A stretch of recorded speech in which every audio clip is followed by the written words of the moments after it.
เธอทำไม่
ครั้งแรกที่เราได้เจอกัน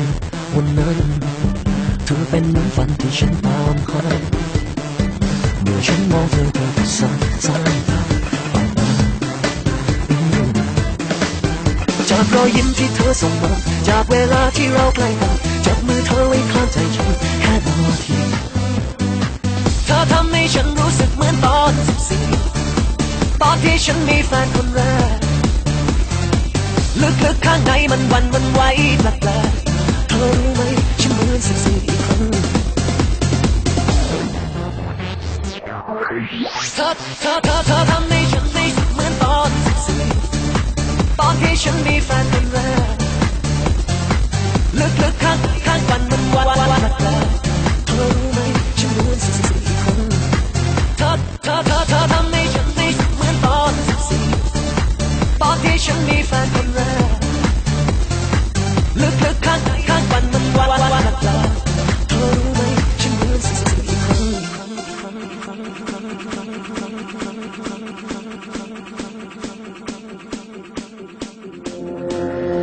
อารมณ์แบบนี้มันหายไปสักพักหนึ่งเคยมีคนรักก็โดนเขาเจ็บปวดแทบตายที่ขาดเลยยังช้ำปนไม่หายจากรอยยิ้มที่เธอส่งมาจากเวลาที่เราใกล้กันจับมือเธอไว้ข้างใจฉันแค่นาทีเธอทำให้ฉันรู้สึกเหมือนตอน14ตอนที่ฉันมีแฟนคนแรก